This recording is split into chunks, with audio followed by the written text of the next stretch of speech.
Welcome to steno with Paras. Dictation start होगी 5 second बाद। Start.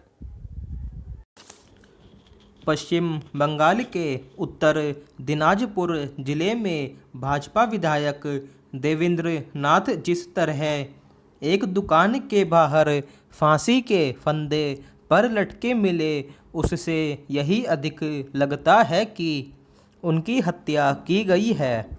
इस आशंका को इससे भी बल मिल रहा है कि उनका शव एक सार्वजनिक जगह पर लटकता मिला।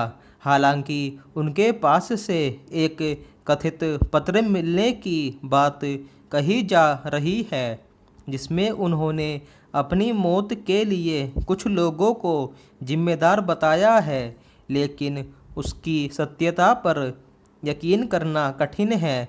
एक तो कोई भी सार्वजनिक तौर पर फांसी लगाकर आत्महत्या नहीं करता, और दूसरे यह समझना कठिन है कि आखिर कोई विधायक इस तरह अपनी जान क्यों देगा। इसमें संदेह है कि बंगाल पुलिस की ओर से की जाने वाली जांच तह तक जाने में सफल होगी। यदि विधायक की मौत की सीबीआई जांच की मांग हो रही है, तो उसके पीछे कुछ ठोस आधार दिखते हैं। एक विधायक की संदिग्ध परिस्थितियों में मौत बंगाल की उस खूनी राजनीति का ही स्मरण करा रही है, जिसके तहत विरोधी दलों के नेताओं, कार्यकर्ताओं और समर्थकों पर हमले होना आम बात हो गई है। बंगाल राजनीतिक हिंसा के लिए हमेशा से कुख्यात रहा है। वाम दलों के लंबे शासन में यहाँ राजनीतिक हिंसा को खूब बढ़ावा मिला, क्योंकि वाम विचारधारा विरोधियों से निपटने के लिए उनका खात्मा करना भी जायज मानती है। पहला माना जा रहा था कि तृणमूल कांग्रेस का शासन राजनीतिक हिंसा के खूनी दौर पर लगाम लगाएगा और बंगाल में सचमुच परिवर्तन लाएगा, लेकिन ऐसा कुछ नहीं हुआ। तृणमूल कांग्रेस के कार्यकर्ताओं ने वाम दलों के ही हिंसक तौर तरीके अपना लिए।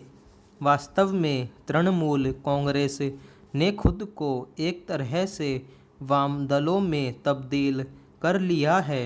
हालात इसलिए और ख़राब हो गए हैं क्योंकि राजनीतिक हिंसा में लिप्त तत्वों को पुलिस और प्रशासन की ओर से भी संरक्षण मिलता है।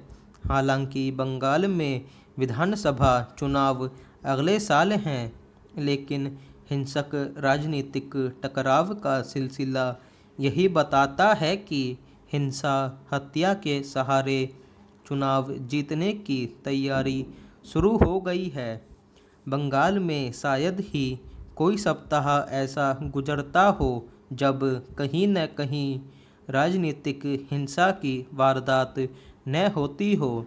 बीते सप्ताह ही तृणमूल कांग्रेस और एक वामपंथी संगठन के बीच झड़प में दोनों पक्षों के एक एक नेता की जान गई।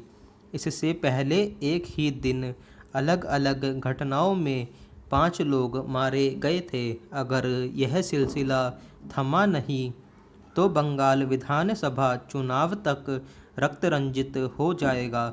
दुर्भाग्य से इस खूनी सिलसिले को थामना आसान नहीं, क्योंकि राजनीति, पुलिस और प्रशासन से जुड़े आवश्यक सुधार आगे बढ़ने का नाम नहीं ले रहे हैं।